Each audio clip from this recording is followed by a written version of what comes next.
financial argument. Follow us on YouTube. This morning, the government released the most important, the most highly anticipated economic release of the month. At least that's what everybody who trades just about any market believes, and that is the non-farm payroll report, the official scorecard on job creation and unemployment. This time it was for the month of September, the final month of the third quarter. And of course, we're still waiting the GDP estimate for the third quarter. By the way, the Atlanta Fed, which continues to do the interest rate limbo, lowered the bar yet again today on Q3 GDP, which was 3.8% a month ago, when Janet Yellen talked about how the case for a rate hike had been strengthening. And as of today, the Atlanta Fed is now down to 2.1%, down another notch. They're still politically trying to keep the estimate above 2%, although by the time we actually get the data, I expect it to be south of 2%. But the important news today was the jobs numbers, and people were looking for a strong report. I think the consensus was around 170,000 jobs, but most people were talking 190, 200. There were even some people that were looking for a number north of 200,000, and we got 156,000 jobs, which was certainly below what people thought. It was a little better than the prior month, which was originally reported at 151. They actually revised it up to 167. So now, based on the revised number, it's actually worse than the prior month. Now, even though they revised the prior month up, they revised the month prior to that one down. So the net effect of the revisions was a subtraction of jobs. Not that many, but it was a net subtraction. But this month was disappointing. The unemployment rate, which was supposed to hold steady at 4.9, actually ticked back up to 5%. So now we got an unemployment rate of 5%. Average hourly earnings were supposed to rise by 0.3, following a smaller increase in the prior month of 0.1, which was unrevised. But this month we just got 0.2. So not quite as big a gain as everybody thought. This was not a good report, and anybody who thought the Fed was going to hike rates in November, and I don't know what they were smoking if they thought that, but they clearly don't think it anymore. In fact, even the Fed lapdog, Hilsenrath, over at the Wall Street Journal, said that today's jobs report took a November hike off the table. I mean, I would suggest that the November hike was never on the table. To the extent it was there, it was only in the imaginations of people like Hilsenrath.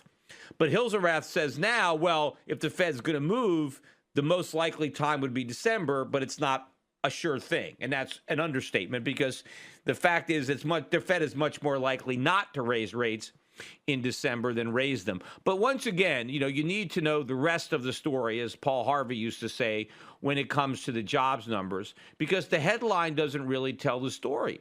You always have to look beneath the surface, which pretty much nobody wants to do, maybe other than me and a few guys over at Zero Hedge, right? They always do a good job of pointing out what's really going on in the jobs market.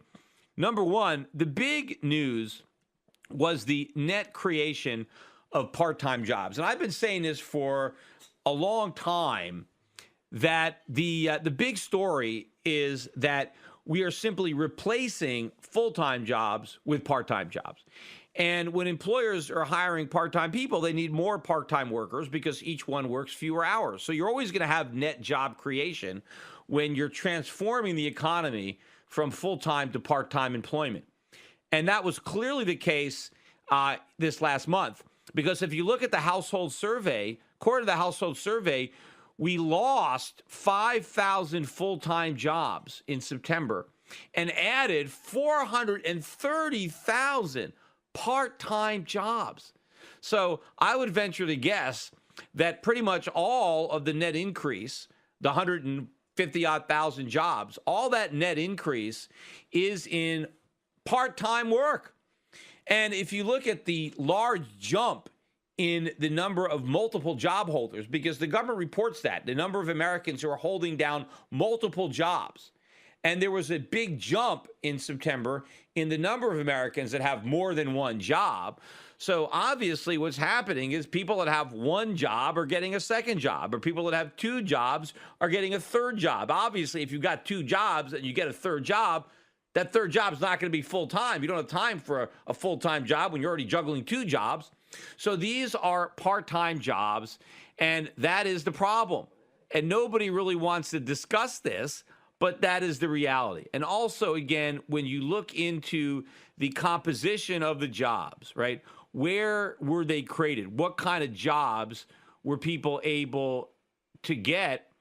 And where were they, right? Healthcare and education, retail trade, leisure and hospitality, temporary help. I mean, these are where all the part-time jobs are. We lost manufacturing jobs, 13,000 jobs. We lost jobs in transportation and warehousing. We were flat in mining. Information technology, that dropped. Or no, that we gained 1,000 jobs. But the high-paying jobs, we barely gained any. The only good news was that we lost 11,000 government jobs. I mean, the more of those jobs we lose, the better. But as far as higher-paying jobs, jobs that you can raise a family on, we lost those.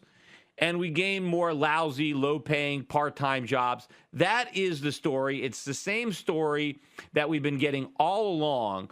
And all it shows me is that nothing has changed, right? The job picture is not any brighter. Yes, the labor force participation rate did notch up a bit this last month. I guess as all these part-time people re-entered the labor force, it ticked up a smidgen, but it's still extremely low.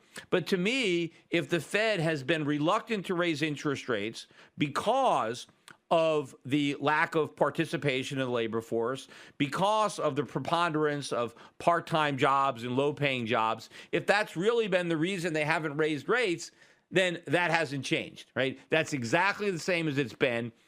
So based on this data, there's no reason for the Fed now to suddenly raise rates either in November or December if they haven't raised rates at any point. Yet that hasn't stopped all of the pundits to continue to pontificate about the almost certainty that the Fed is about to raise rates, and it's only a question of when and by how much. And the markets continue to trade as if a rate hike is coming. Certainly, the dollar has been strong. Today, it was weak against the yen and the euro, although it did make new highs, multi-year highs against the pound. I mean, maybe you're like 30 or 35-year highs. I mean, the lowest the pound ever got, I think, was about 105 or 106 back in 1985. And, you know, we're not that low, but we're getting close to breaking 120. I mean, this is some serious carnage. But at one point last night, I looked at the pound and it was down about 5%, which is a huge move. And I saw that it was down as much as 8%. It was like a flash crash in the British pound. It regained most of those losses, but it still ended up closing down about 1.5% on the day, which is still a big move. But a lot of people obviously got some stops run last night. So there was some big money lost and obviously gained too, because it's a zero-sum game. But you know what I'm waiting for? One of these days, that's going to happen with the U.S. dollar. And it's not going to be a flash crash. It's going to be a real crash. But it shows you that major currencies can take big moves. But the dollar, again, has been firm. Even though gold was up today, it was only up a few bucks. So it barely recovered losses that it had earlier in the week. Gold's only about $12.57 now. I mean, we were above 1,300, I think, when the week began. Silver only up 24 cents to 17.53. That's despite the weaker than expected non-farm payroll numbers, despite, you know, another notch down in the GDP estimates by the Atlanta Fed, because people are still, you know, wedded to this narrative that the Fed's going to raise rates. Why? Why should they raise rates in December even? I mean, why? Maybe because they raised them last December, so they're going to do it every December as kind of like a Christmas present to the people that expect a rate hike, that once a year they throw the markets a bone. I mean, I doubt they're going to do that again because, you know, they didn't like the gift that they got in January. Remember when they raised rates last December and the markets got off to the worst start ever? You think they really want to risk doing that again? They raised rates another quarter point. The markets collapse, and now they got to backtrack again and talk about how they're not going to raise rates again. I mean, do you think they really want to do that same thing again? I think they potentially learned their lesson, although, the Fed rarely learns a lesson. They just make a mistake, and then when something doesn't work, they just make the same mistake over again. So they may, in fact, do that. But anybody who's actually looking at these numbers would come to that conclusion. But, also, when we got the jobless claims numbers that came out yesterday, and it was another drop. The weekly claim was 249,000. And I think that was, again, the lowest level in, 40 years or 45 years. I mean, some crazy amount of time, right? We've never had weekly claims this low in almost the entire time I've been alive, right? And when that number came out too, there was a spike up in the dollar, and gold dropped about 10, 12 bucks almost immediately because, this was proving that the Fed is going to raise rates because the unemployment claims are so low. Look, they've been low for years. I mean, this is not a new thing. Just because this is a new low for 45 years, I mean, we were almost there. I mean, it's only a couple of thousand claims lower than the new low that we had the week before. I mean, if the Fed was going to raise rates because of low unemployment claims, then why did they raise rates years ago? Because this has been going on for years. Now, everybody is looking at these numbers at face value. But how can it be? I mean, does anybody really think that we have the strongest labor market, the best labor market in like half a century? Does anybody really believe that? Of course not. I mean, if Hillary Clinton believed it, she wouldn't be running as an agent of change. She would be 4 more years. We want to continue this great economy. We want to continue these great policies because we've got the best labor market in 50 years. She doesn't believe that. She's a change maker. So why are the unemployment claims so low, right? If the labor market is really as weak as I think it is, why are so few people filing for unemployment? Now, I've made this argument before, but I'm going to make it again, because not everybody hears every one of my podcasts. But there are 3 main reasons that I believe that the unemployment claims, the weekly claims, are as low as they are. One is the low level of hiring that has actually taken place over the past, 8 years or so. Because in order to lay workers off, you first have to hire them, right? You have to hire somebody before you can fire them.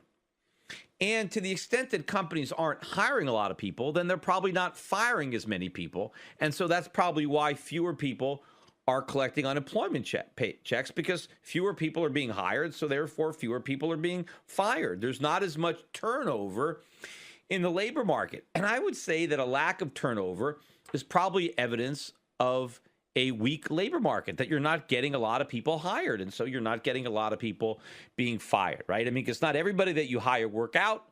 So sometimes you hire somebody and you realize it was a mistake and you let them go, and then you hire somebody else. Maybe they don't work out. Maybe it takes a few shots before you find the right guy. So people move around. They go from job to job. That's not happening, right? You're not getting as much dynamism in the labor market because you're not getting as much hiring.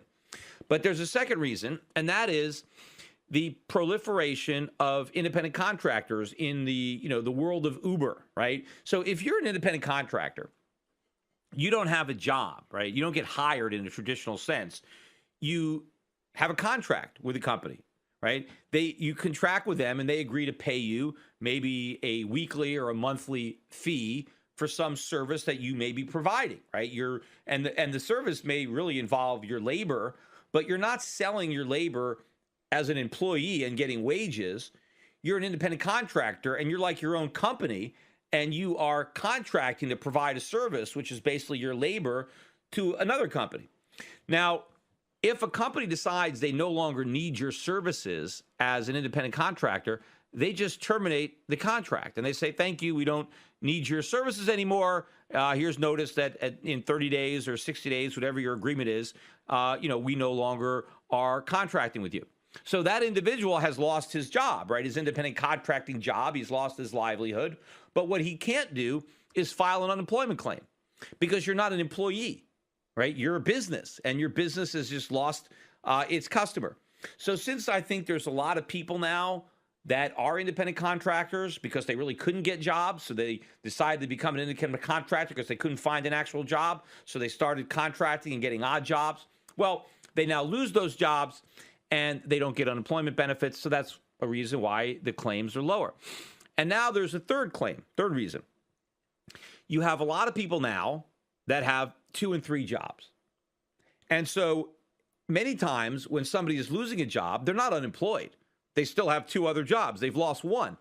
Now, there are ways that you can lose a second job and still claim unemployment, even though you have a job and you're working. And there's various formulas. I'm not sure exactly what they are, but depending on how much you're still earning in the job that you still have versus what you're no longer earning in the job that you lost, a lot of people who are losing second and third jobs are not able to claim unemployment benefits on those jobs. So even though they've been fired from a job and they're no longer earning a paycheck at that particular job, they're not able to file for unemployment benefits. So since you have so many people now working 2 and 3 jobs apiece, people that used to have 1 full-time job and now they've cobbled together 3 crappy part-time jobs, they lose one of those crappy part-time jobs. They can't necessarily go and file unemployment. So people are losing jobs. It's just not being picked up in the statistics. But, when they see these statistics, all of a sudden the traders are rushing in to sell gold and buy the dollar because, this means the Fed is going to raise rates. No, it doesn't. I mean, we've had statistics like this for years. And apart from December of last year, none of them have resulted in the Fed raising rates. So why does, everybody always assume that, it's going to be a rate hike? Why not just assume that the Fed's going to ignore this data, just like they've ignored all the other data in the past? That's actually been stronger than the data now. I mean, that's been my point all along. If the Fed wouldn't raise rates a couple of years ago, when the economic numbers were much better than they are now, what's the point of raising now? I mean, if they didn't go back then, why now? Right? I mean, now, clearly everything is slowing down. I mean, if you raise rates now, it's like you're helping to push a weakening economy over the cliff that much quicker, right? At least if a couple years ago, when we were getting those, 4.5% GDP numbers, okay, maybe there was some momentum. Maybe we can afford to raise rates a little bit. But for the last 3 quarters, the GDP growth has averaged just 1%. I don't think we've had 3 quarters that weak since this so-called recovery began. So why wait for the recovery to be at its weakest point and then, decide to lift weights? So people still don't have their arms around that. And, the market is still trading. I think, though, this has created another great buying opportunity. I think this sell-off in gold is way, way overdone. Silver as well. The same thing with the rally in the dollar. Even if the Fed does raise interest rates in December, so what? So what? That's not, bullish. This is not aggressive. The only thing that's bad for gold is, if Yellen goes Paul Volcker and decides to really jack rates up so that real rates spike up. That would be negative for gold. But just a 1/4 point rate hike, that's, if you look at the rate at which CPI measured inflation is accelerating, the price increase or inflation rate, if you want to call it that, is going to be rising faster than any Fed rate hike. The Fed is going to be behind the curve the entire time, meaning that anytime the Fed raises rates, real rates, which is the inflation rate minus the nominal interest rate, the real rate will be falling. So real interest rates are going to fall even if the Fed hikes nominal rates slightly. Right? So falling real interest rates are going to be extremely bullish for gold and bearish for the dollar. And that's what people have to understand. In fact, if you look at some of the strongest periods in the gold market, it comes when rates are rising, not when rates are falling. And in fact, if you look at bond yields are picking up, they were up again today. Oil prices were back above $50 a barrel for much of yesterday and today. They closed down today, back at 49 and change. But oil prices have been rising now. Long-term yields are rising. This is indicative of an inflationary environment that is just beginning. And while I'm on the subject of inflation, let me talk about Alan Greenspan's interview on CNBC this week, where he once again used the ugly words stagflation. This is Alan Greenspan's forecast. He says that the economy is entering into or has already entered into a stagflationary environment, and that is slow growth or recession coupled with elevated inflation. That is the best possible environment for gold. So, you have all these people that want to believe Janet Yellen and all the good things that she's saying about the economy. Well, why is she any smarter than Alan Greenspan? I mean, everybody loved Alan Greenspan when he was the Fed chairman. He was the maestro. It's the same guy. He's older now, so he should be a little wiser in theory than he was back then. So why even care what Janet Yellen says or even Ben Bernanke? Look at Alan Greenspan. Why isn't his words as valid as Yellen's? And he's saying some very, very negative stuff with respect to the U.S. economy. And I would tell you that of all the people who have been in the Federal Reserve since Greenspan, which would mean Greenspan, Bernanke, and Yellen, Greenspan is by far the most knowledgeable when it comes to understanding economics, understanding money. In fact, I think that Greenspan knows he made a bunch of mistakes when he was Fed chairman. He knows that. Ben Bernanke is still clueless, as is Janet Yellen. I think he knows how much he screwed up, and he knows how much Yellen is screwing up and how much Bernanke screwed up, and he's just reluctant to call them out for it because, of course, when you live in a glass house, you can't throw stones, and, he's got a lot of blood on his hands, too, when it comes to the damage being done to the U.S. economy. But he knows it, and I've said this all along, that I thought that Alan Greenspan knows how bad the problem is, and that's why he's talking the way he's talking. I mean, he is still sugarcoating it, right? He doesn't want to be an alarmist, but he's saying stagflation.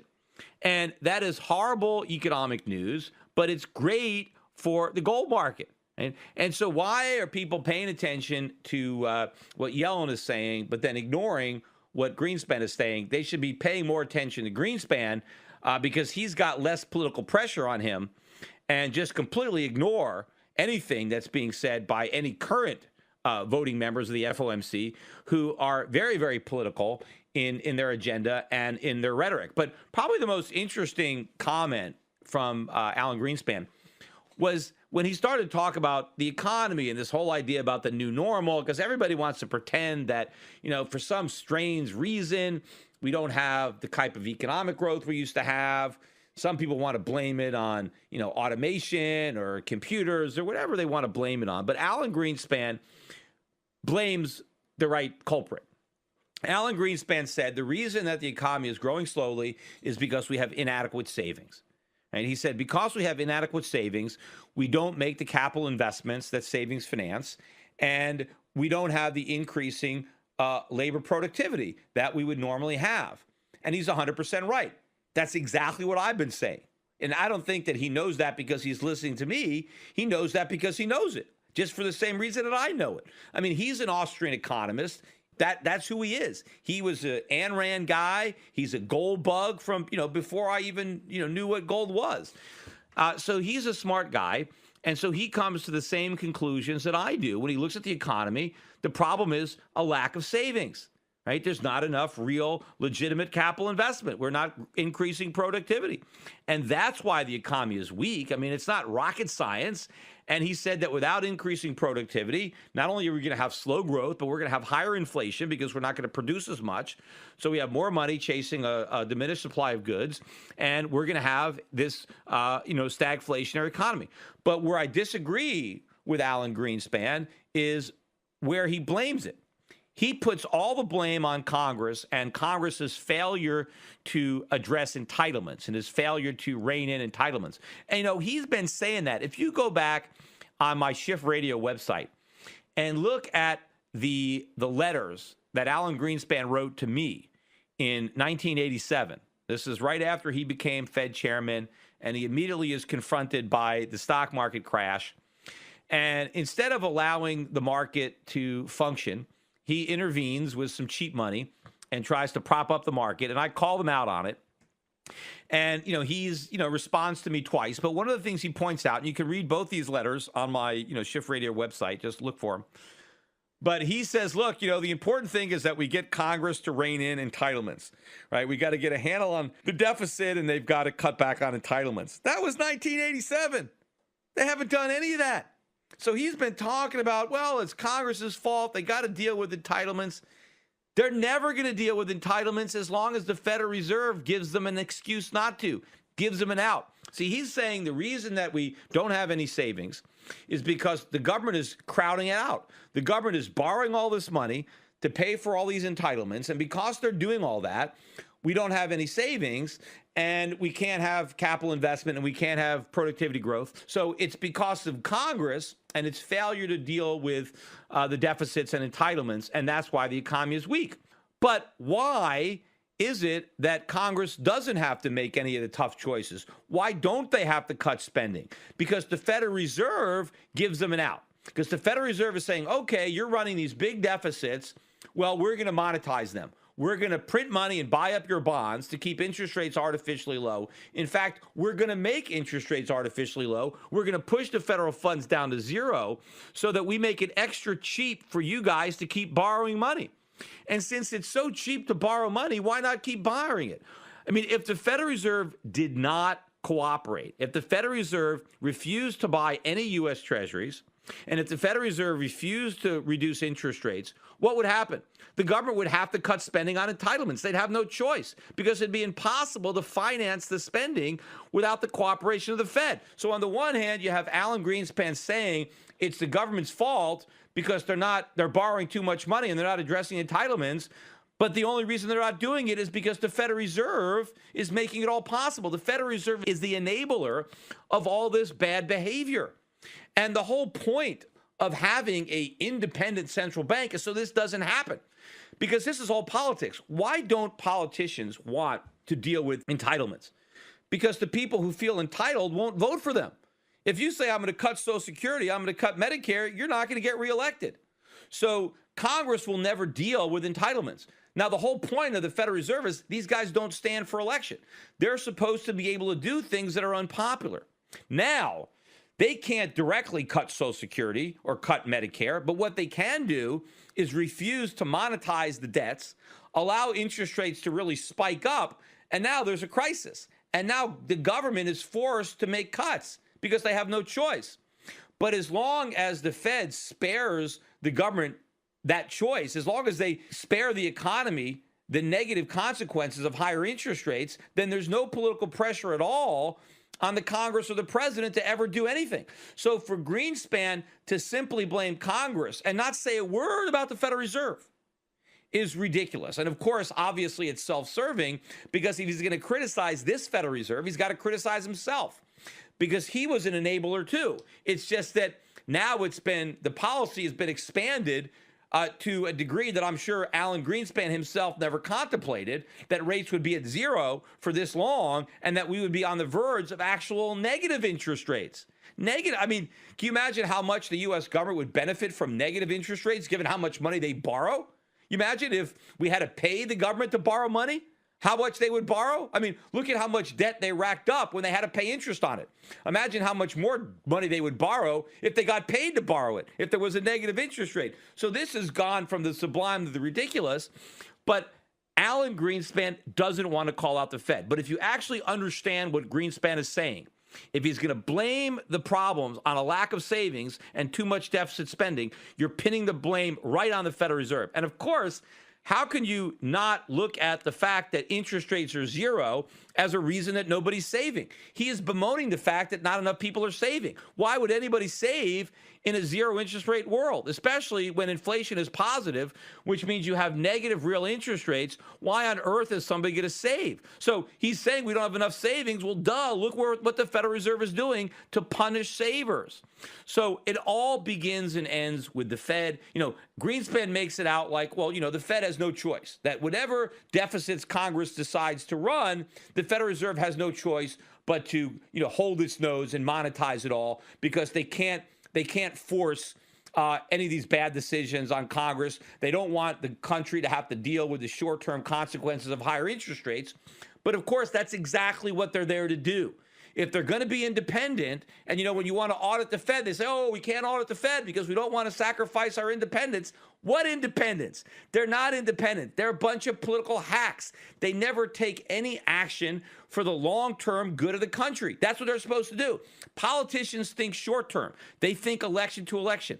The central bankers are supposed to think about the long term, and they're supposed to force vote-seeking politicians to do the right thing because they have no choice. Instead, all they do is help all the incumbents get reelected, and they've totally failed their job as an independent central bank, which is another reason why it's not just that we should audit the Fed, that we should abolish the Fed, because there's no practical reason for their existence.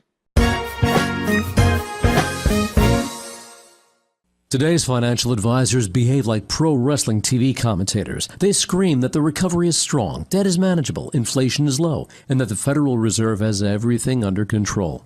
They may be oblivious, but the danger is real. Looking beyond the media hype can open a world of broader investing ideas. Euro Pacific Capital is a registered investment advisor that offers stock-focused wealth management services that closely follow the strategy of our founder and CEO, Peter Schiff. We concentrate on those countries that are more closely in tune with Peter's vision of how capitalism is supposed to work. And these investments are not hard to find, provided you know where to look. Isn't it time you change the channel and let Euro Pacific put a little reality back into your portfolio? If you live in the United States and have $25,000 or more to invest, call 800-727-7922. That's 800-727-7922. Non-U.S. residents access similar strategies through Euro Pacific Bank at europacbank.com. Euro Pacific Capital and Euro Pacific Bank are affiliated companies.